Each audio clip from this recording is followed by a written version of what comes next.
ನಮಸ್ಕಾರ. ನಮ್ಮ ಶಫಿ ಅವರು, ಕನ್ನಡ ಶಫಿ ಅವರು, ನಮ್ಮ ಫ್ರೆಂಡ್ ಬಂದಿದ್ದಾರೆ. ನಮ್ಮನ್ನು ಅವರ ಆಫೀಸ್ ಓಪನಿಂಗ್ನ ಇನ್ವಿಟೇಷನ್ ಕೊಡೋದಕ್ಕಾಗಿ ನಾನು ನಮ್ಮ ಟೀಮಿಂದ ಕನ್ನಡ ಶಫಿ ಅವರು ಮತ್ತು ಅವರ ಚಾನಲ್ಗೆ ಸರೋಜ್ ಎಕ್ಸ್ಪ್ರೆಸ್ ಚಾನಲ್ ಲಾಂಚ್ ಮಾಡ್ತಾ ಇರೋದಕ್ಕೆ ಅದಕ್ಕೆ ನಾವು ಒಳ್ಳೆಯದಾಗಲಿ ಅಂತ ಹೇಳ್ತಾರೆ.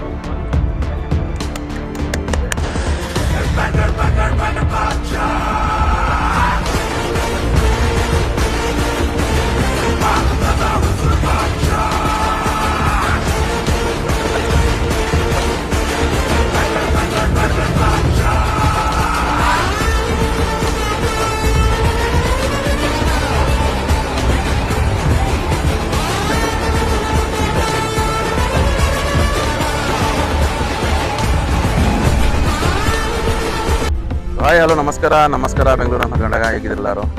ಇವತ್ತು ನಮ್ಮ ಜೊತೆ ಮಾಧ್ಯಮ ಅವರು ಬಂದಿದ್ದಾರೆ. ನಮಗೊಂದು ಖುಷಿ. ಟೈಗರ್ ರೆಸ್ಟೋರೆಂಟಲ್ಲಿ ಒಂದು ಮಾಧ್ಯಮ ಅವರು ಬಂದಿರೋ ನಮಗೊಂದು ಖುಷಿ. ಸ್ವರಾಜ್ ಎಕ್ಸ್ಪ್ರೆಸ್ ಅಂತ ನಮಗೊಂದು ಚಾನಲ್ಲು ಲಾಂಚ್ ಆಗೈತೆ. ಅದರಿಂದ ಇವರು ಒಂದು ಹತ್ರ ಒಂದು ಬೈಕ್ ಅಂತ ಇದ್ದಾರೆ. ಒಂದು ಯೂನಿಕ್ ರೆಸ್ಟೋರೆಂಟ್, ಒಂದು ಯೂನಿಕ್ ಒಂದು ನ್ಯೂಸ್ ಚಾನಲ್ಲು. ಒಂದು ಖುಷಿ. ಅದರ ಜೊತೆ ನಮ್ಮದು ಚೇರ್ಮನ್ ಅವರು ಎಮ್.ಎಸ್. ಸರ್ ಇದ್ದಾರೆ. ಏನಂತಾರೆ ಡಾಕ್ಟರ್ ಜೊತೆ ಇದ್ದಾರೆ. ಖುಷಿ ಏನಂದರೆ ಜೊತೆಲಿ ನಿಲ್ಕೊಳ್ತಾರಲ್ಲ, ಅದು ನನಗೆ ಭಾಳ ಖುಷಿ. ಯಾವಾಗ ನಾವು ಜೊತೆಲಿ ಇದ್ದೀವಿ, ಅದೇ ಒಂದು ಖುಷಿ. ಫೈನಲ್ ಆಗಿ ಜಯಪ್ಪು ಬಾಸ್, ಜೈ ಕರ್ನಾಟಕ ಬೆಳೀಲಿ ಈ ಚಾನಲ್ಲು. ಇನ್ನು ಅದರಲ್ಲೇ ಹೋಗ್ತದೆ. ಹಿಂಗೆ ನಮ್ಮ ಪ್ಲೇಟ್ ಬೆಳೀತೈತೆ, ಹಂಗೆ ಇದನ್ನು ಬೆಳೀಲಿ ಅಂತ ನನಗೊಂದು ಆಸೆ. ಎಲ್ಲರಿಗೂ ನಮಸ್ಕಾರ. ಇವತ್ತು ಒಂದು ವಿಶೇಷವಾಗಿ ನಮ್ಮ ಕನ್ನಡ ಶಕ್ತಿಯವರು ಕನ್ನಡಿಗರಿಗೆ ಒಂದು ಹೆಮ್ಮೆಯ ಒಂದು ವಿಷಯವನ್ನು ಕೊಟ್ಟಿದ್ದಾರೆ. ಅದು ಏನಂದರೆ, ಈ ಸ್ವರಾಜ್ ಎಕ್ಸ್ಪ್ರೆಸ್ ಒಂದು ಚಾನಲ್ ಇದೆ. ಈ ದೇಶಾದ್ಯಂತ ಒಂದು ಚಾನಲ್ ಆಗ್ತಿದೆ. ಆ ಚಾನಲ್ನ ನಾವು ಇಷ್ಟು ದಿನ ಹಿಂದಿಯಲ್ಲಿ ಮತ್ತು ಬೇರೆ ಬೇರೆ ಭಾಷೆಯಲ್ಲಿ ನಾವು ಅದನ್ನು ನೋಡ್ತಾ ಇದ್ವಿ. 8ನೇ ತಾರೀಕು ಅಂದರೆ ಬರೋ ಮಾರ್ಚ್ 2026ರಂದು ನಮ್ಮ ಶಫಿಯವರು ಮತ್ತು ಅವರ ಇಡೀ ಸ್ವರಾಜ್ ಎಕ್ಸ್ಪ್ರೆಸ್ ಚಾನಲ್ನ ಇಂದ ನಮಗೆಲ್ಲರೂ ಒಂದು ಏನಂದರೆ ಕನ್ನಡದಲ್ಲಿ ಅದು ಹಿಂದೆ ಬಂದಿದೆ. ಅದು ನಮ್ಮ ಎಲ್ಲ ಕನ್ನಡಿಗರಿಗೆ, ಎಲ್ಲ ಪ್ರಪಂಚದ ಕನ್ನಡಿಗರಿಗೆ ಇದು ಒಂದು ಹೆಮ್ಮೆಯ ವಿಷಯ. ಟೈಗರ್ ಏರೋ ರೆಸ್ಟೋರೆಂಟ್ ವತಿಯಿಂದ ನಾನು ಒಂದು ಎಲ್ಲರಿಗೂ ಶುಭವಾಗಲಿ ಅಂತ ನಾನು ಹೇಳ್ತೇನೆ. ಹಾಯ್, ಹಲೋ, ನಮಸ್ಕಾರ. ನಾನು ಟೈಗರ್ ರೆಸ್ಟೋರೆಂಟ್ನ ಟೀಮ್ ಮೆಂಬರ್ ಕಡೆಯಿಂದ ಮಾತಾಡ್ತಾ ಇದ್ದೇನೆ.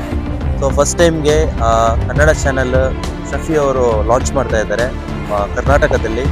ಒಂದು ಒಳ್ಳೆಯ ಹೆಮ್ಮೆಯ ವಿಚಾರ ಏನಂತ ಹೇಳಿದರೆ, ಈ ಚಾನಲ್ ಕನ್ನಡದಲ್ಲಿರುತ್ತೆ. ದೇಶಾದ್ಯಂತ ಎಲ್ಲರಿಗೆ ಒಂದು ಒಳ್ಳೆಯ ಮಾಹಿತಿ, ಸುದ್ದಿಯನ್ನು ಪ್ರಸಾರ ಮಾಡುವ ಒಂದು ಚಾನಲ್ ಆಗಿರುತ್ತೆ ಇದು.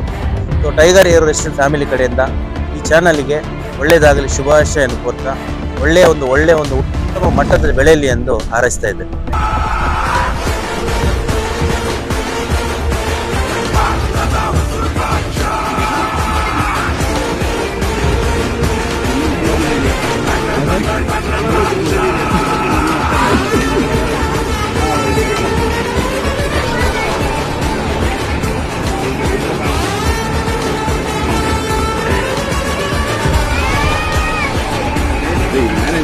ನಮಸ್ಕಾರ. ನಾನು ನಿಮ್ಮ ಕನ್ನಡ ಶಫಿ. ವಿಚಾರ ಏನಂದರೆ, ಟೈಗರ್ ಏರೋ ರೆಸ್ಟೋರೆಂಟ್ ಇವತ್ತು ಬಂದು ನಾವು ಮತ್ತು ನಮ್ಮ ಬಿಲ್ವಾರದಲ್ಲಿ ಗ್ರಾಮ ಪಂಚಾಯತಿ ಸದಸ್ಯರಾಗಿರ್ತಕ್ಕಂಥ ಸಹೋದರಾಗಿರ್ತಕ್ಕಂಥ ನಮ್ಮ ಅಹಮದ್ ಪಾಷಾ ಅವ್ರ ಜೊತೆಲೇ ಮತ್ತು ಇನ್ನು ನಮ್ಮ ಸಹೋದರ ಜೊತೆಲೇ ನಾವು ಇವತ್ತು ಅಬ್ದುಲ್ ಮತೀನ್ ಸಾಬ್ ಅವರ ಒಂದು ಹೋಟೆಲಲ್ಲಿ ಬಂದ್ಬಿಟ್ಟು ಊಟನ ಮಾಡಿದ್ವು. ಇಲ್ಲಿ ಪ್ರತಿಯೊಂದು ಊಟನೂ ಸಮೇತನೂ ಅದಕ್ಕೆ ಆಗಿರ್ತಕ್ಕಂಥ ವಿಶೇಷವಾದ ಅಡುಗೆ ಮಾಡೋವಂಥವ್ರನ್ನ ಕರೆಸ್ಬಿಟ್ಟು ಚಿಕನ್ ಐಟಮಲ್ಲಿ ಏನು ನಾವು ತಿಂತೀವಿ, ತಂದೂರಿ ಆಗಲಿ, ಒಂದೊಂದು ಐಟಮ್ಗೂ ಒಬ್ಬೊಬ್ಬ ಅಡುಗೆ ಮಾಡೋವಂಥವ್ರನ್ನ ಇವರು ಸ್ಪೆಷಲಿಸ್ಟ್ನ ಕರೆಸ್ಬಿಟ್ಟು ಅವ್ರ ಕಡೆಯಿಂದ ಮಾಡಿಸಿ ಊಟನ ಬಡಿಸೋವಂಥ ಕೆಲಸ ಮಾಡ್ತಾ ಇದ್ದಾರೆ. ಎಲ್ಲೋ ಒಂದು ಕಡೆ ಇದು ಅತಿಯಾಗಿ ನಾನ್ ವೆಜ್ನ ಇಷ್ಟಪಡೋವಂಥ ನಾನ್ ವೆಜ್ ಪ್ರಿಯರಿಗೆ ಇದು ತುಂಬ ಒಂದು ಒಳ್ಳೆ ಊಟ ಅಂತ ಹೇಳ್ಬೋದು. ಇಲ್ಲಿ ಟೈಗರ್ ಏರೋ ರೆಸ್ಟೋರೆಂಟ್ ಹೋಟ್ಲಲ್ಲಿ ಮತ್ತು ಇಲ್ಲಿ ಬಂದರೆ ಏನಾಗುತ್ತೆ ಅಂದರೆ, ಕುಟುಂಬ ಸಮೇತ ಬಂದಾಗ ಏನಾಗುತ್ತೆ ಅಂದರೆ, ಹೆಂಡತಿ ಮಕ್ಕಳ ಜೊತೆಲೆ ಕುತ್ಕೊಂಡು ಎಲ್ಲೋ ಒಂದು ಕಡೆ ನಾವು ಸಂಬಂಧಿಕರ ಜೊತೆಲೆ, ನಾವು ಯಾವುದೋ ಸಂಬಂಧಿಕರ ಮನೆಗೆ ಬಂದಿದ್ದೀವಿ ಮತ್ತು ಸಂಬಂಧಿಕರ ಜೊತೆಲೆ ಕುತ್ಕೊಂಡು ಊಟ ಮಾಡ್ತಾ ಇದ್ದೀವಿ ಅನ್ನೋ ಒಂದು ಭಾವನೆ ಬರುತ್ತೆ. ಏನಕ್ಕೆ ಅಂದರೆ, ಅಲ್ಲಿ ಏನು ಸರ್ವಿಸ್ ಮಾಡ್ತಾರೆ ಅವರೆಲ್ಲ ಅಷ್ಟು ಗೌರವ ಕೊಡ್ತಾರೆ. ಮನೆ ಸದಸ್ಯರಂತೆ ನಮಗೆಲ್ಲ ಗೌರವ ಕೊಡುವಂಥದ್ದು ಇದೆಯಲ್ಲ, ಅದು ತುಂಬ ಒಂದು ಶ್ರೇಷ್ಠವಾದ ಕೆಲಸ ಅಂತ ಹೇಳ್ಬೋದು. ಅತಿಥಿ ಸತ್ಕಾರ ಮಾಡೋದು, ಅತಿಥಿ ದೇವೋಭವ, ಅಡುಗೆ ಭಟ್ಟನ್ನ ಇಟ್ಬಿಟ್ಟು ಅಡುಗೆ ಮಾಡಿಸಿ ಜನಗಳಿಗೆ ಸರ್ವಿಸ್ ಕೊಡುವಂಥ ಕೆಲಸ ಅಬ್ದುಲ್ ಮತೀನ್ ಬ್ರದರ್ ಅವರು ಮಾಡ್ತಾ ಇದ್ದಾರೆ. ಇದು ನಮ್ಮ ಕನ್ನಡಿಗರು ಬರಬೇಕು, ಏನೋ ನಾನ್ ವೆಜ್ ಪ್ರಿಯರು ಖಂಡಿತ ತಾವು ಬನ್ನಿ, ಇಲ್ಲಿ ಒಂದು ಒಳ್ಳೆ ಊಟ ಸಿಗುತ್ತೆ ಮತ್ತು ಶ್ರೇಷ್ಠವಾದ ಆರೋಗ್ಯಕರ ಊಟ ಅಂತ ಹೇಳ್ಬಿಟ್ಟು ನಾನು ಹೇಳಕ್ಕೆ ಇಷ್ಟಪಡ್ತೀನಿ. ಯಾಕಂದರೆ ಯಾವುದೇ ರೀತಿ ಬಣ್ಣ ಹಾಕೋದು, ಕಲರ್ ಹಾಕೋದಾಗಲಿ ಅಥವಾ ಇನ್ನೇನಾದರೂ ಪೌಡ್ರ್ ಹಾಕೋದಾಗಲಿ, ಟೇಸ್ಟಿ ಪೌಡ್ರು ಮತ್ತೊಂದು ಆ ಥರದ್ದು ಯಾವುದು ಆಗ್ತಾ ಇಲ್ಲಲ್ಲ ಬ್ರದರ್. ಇದು ಏನೋ ಮನೇಲಿ ನಾವು ಏನು ಮಾಡ್ಕೊಂಡು ತಿಂತೀವಿ ಅದೇ ಥರನೇ ಮನೆ ಊಟದ ಥರನೇ ಇದೆ. ಹಾಗಾಗ್ಬಿಟ್ಟು ಪ್ರತಿಯೊಬ್ಬರು ಇಲ್ಲಿ ಬಂದು ಊಟನ ಸವಿರಿ, ಈ ರುಚಿನ ನೀವು ಸವಿದ್ಬಿಟ್ಟು ತಮ್ಮ ಸಂಸಾರ ಸಮೇತ ಬಂದು ಊಟ ಮಾಡಿಬಿಟ್ಟು ಇನ್ನೂ 4 ಜನಕ್ಕೆ ತಮ್ಮ ಸ್ನೇಹಿತರಿಗೆ ಹೇಳಿ. ಯಾಕಂದರೆ ದುಡ್ಡು ಕೊಟ್ಟರೆ ಎಲ್ಲ ಕಡೆ ಹೋಟೆಲಲ್ಲಿ ಊಟಗಳು ಸಿಗುತ್ತೆ, ಆದರೆ ಒಂದು ಸಂಬಂಧಿಕರ ಮನೆ ಹೋದಾಗ ನಮ್ಮದು ಮನೆ ಅನ್ನೋ ಒಂದು ಮನೆ ಊಟದ ಒಂದು ಭಾವನೆ ಬರಬೇಕು ಅಂದರೆ ಇದು ಎಲ್ಲೋ ಒಂದು ಕಡೆ ಅಬ್ದುಲ್ ಮತೀನ್ ಬ್ರದರ್ ಅವರು ತುಂಬ ಒಂದು ಸಾರ್ವಜನಿಕರ ಏನೋ ಅವರ ಒಂದು ಗೌರವಕ್ಕೆ ತುಂಬ ಒತ್ತು ಕೊಡ್ತಾ ಇದ್ದಾರೆ. ಈ ಥರ ಹೋಟೆಲ್ಗಳು ಮತ್ತು ಈ ಥರ ಸರ್ವಿಸು ಖಂಡಿತ ತುಂಬ ಏನೋ ಗುಣಮಟ್ಟವಾದ ಒಂದು ಸರ್ವಿಸ್ ಅಂತ ಹೇಳ್ಬೋದು. ಅವರು ಕೆಲಸ ಮಾಡೋಂಥ ಸಿಬ್ಬಂದಿಗಳಾಗಿರ್ಬೋದು ಪ್ರತಿಯೊಬ್ಬರಿಗೂ ಪರಿಚಯ ಇರಲಿ ಇಲ್ಲದೇ ಇರಲಿ ಪ್ರತಿಯೊಬ್ಬರಿಗೂ ಒಂದೇ ಗೌರವ ಕೊಟ್ಟು ಸಮಾನ ಒಂದು ರೀತಿಯಲ್ಲಿ ನೋಡಿ ಒಂದು ಸರ್ವಿಸ್ ಕೊಡುವಂಥ ಕೆಲಸ ಮಾಡ್ತಾ ಇದ್ದಾರೆ. ಈ ಹೋಟೆಲಲ್ಲಿ ನಮ್ಮ ಕನ್ನಡಿಗರ ಹೋಟೆಲ್ ಮತ್ತು ಬೆಂಗಳೂರು ಎಲ್ಲರೂ ಇಲ್ಲಿ ಬಂದು ಸಂಜೆ ಟೈಮು ಆರಾಮ್ಸೆ ಬಂದು ಫ್ಯಾಮಿಲಿ ಜೊತೆ ಕುಟುಂಬ ಸಮೇತರಾಗಿ ಬಂದು ಆಟ ಆಡೋದಕ್ಕೆ ಆಟಿಕೆಗಳು ಏನು ಬೇಕೋ ಮಕ್ಕಳಿಗೆ ಎಲ್ಲನೂ ಪ್ರತಿಯೊಂದೂ ಇಲ್ಲಿ ಸವಲತ್ತನ್ನ ಕೊಟ್ಟಿದ್ದಾರೆ ಮಕ್ಕಳಿಗೋಸ್ಕರ. ಮತ್ತು ಹೆಣ್ಮಕ್ಳು ನೋಡಿ ಆ ಕಡೆ ಸ್ವಲ್ಪ ತೋರಿಸಿ, ಹಂಗೆ ಸ್ವಲ್ಪ ತೋರಿಸಿ. ಹಾಂ, ಯಾವುದೇ ರೀತಿ ಈ ಕಡೆ ತೋರಿಸ್ಬೇಕು, ಆಮೇಲೆ ತೋರಿಸೋದು ಈ ಕಡೆ ನೋಡಿ. ಇದು ನಾವೇನಾದರೂ ಇಂಡಿವಿಜುವಲ್ ಯಾಕಂದರೆ ನಮಗೆ ಸ್ವತಂತ್ರತೆ, ನಾವು ನನ್ನ ಹೆಂಡತಿ ಮಕ್ಕಳ ಹತ್ರ ನನ್ನ ಕುಟುಂಬ ಜೊತೆ ನಾನು ಸಪ್ರೇಟಾಗಿ ಕೂತ್ಕೊಂಡು ಊಟ ಮಾಡಬೇಕು ಅಂದರೆ ಅದನ್ನು ಸಮೇತ ವ್ಯವಸ್ಥೆ ಮಾಡಿದ್ದಾರೆ.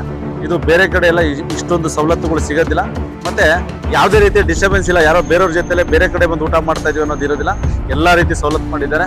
ಇದು ತುಂಬ ಒಂದು ಗುಣಮಟ್ಟವಾದ ಸರ್ವಿಸು, ಮತ್ತು ಊಟ ಸಮೇತನೂ ಯಾವುದೇ ರೀತಿ ಮೇನ್ ಏನಂದರೆ ಕಲಬೆರಕೆ ಇಲ್ಲ, ಏನೋ ಬಣ್ಣ ಇಲ್ಲ. ಮತ್ತು ಇನ್ನೊಂದೇನೆಂದರೆ ರುಚಿಗೋಸ್ಕರ ಏನಾದರೂ ಟೇಸ್ಟಿ ಪೌಡ್ರ್ ಅಂತ ಏನೋ ಹಾಕ್ತಾರಲ್ವ, ಅದೇನೋ ಹಾಕ್ದಂಗೆ ಮನೆ ಊಟನೇ ಮಾಡ್ತಾ ಇದೀವಿ ಅನ್ನೋ ಒಂದು ಭಾವನೆ ಬರೋ ಥರ ಒಂದು ಒಳ್ಳೆ ಊಟನ, ಗುಣಮಟ್ಟವಾದ ಊಟವನ್ನು ಕೊಡ್ತಾ ಇದ್ದಾರೆ. ಹಾಗಾಗ್ಬಿಟ್ಟು ಬನ್ನಿ, ತಮ್ಮ ಕುಟುಂಬನ ಕರ್ಕೊಂಡ್ಬಂದು ಊಟ ಮಾಡಿ ಇಲ್ಲಿ ಸುಮಾರು ಒಂದು 2 ರಿಂದ 3 ಗಂಟೆ ಕಾಲ ಕಳೆದ್ಬಿಟ್ಟು ಹೋಗಿ ಅಂತ ಹೇಳ್ತಾ, ಮತ್ತೊಮ್ಮೆ ನಮ್ಮ ಕನ್ನಡಿಗರು ಬೆಳಿಬೇಕು, ಕನ್ನಡಿಗರನ್ನ ಬೆಳೆಸಬೇಕು ಅಂತ ಹೇಳ್ತಾ, ಅಬ್ದುಲ್ ಮತೀನ್ ರವರು ಏನು ನಮ್ಮ ಕರ್ನಾಟಕದಲ್ಲಿ ಈ ಥರ ಒಂದು ಹೊಸ ಏನು ಏರೋಪ್ಲೇನ್ ಹೋಟೆಲ್ ಏನು ಮಾಡಿದ್ದಾರೆ, ಈ ಥರ ನಮ್ಮ ಕನ್ನಡಿಗರಿಗೆ ಹೊಸ ಆಲೋಚನೆ ಬಂದು ಹೊಸ ಉದ್ಯಮ ಪ್ರಾರಂಭ ಮಾಡಲಿ. ನಾವೆಲ್ಲ ನಮ್ಮ ಕನ್ನಡಿಗರಿಗೆ ನಾವು ಬೆಂಬಲ ಕೊಡೋಣ ಅಂತ ಹೇಳ್ತಾ ಮಾತು ಮುಗಿಸ್ತಾ ಇದ್ದೀನಿ. ಜೈ ಹಿಂದ್, ಜೈ ಕರ್ನಾಟಕ.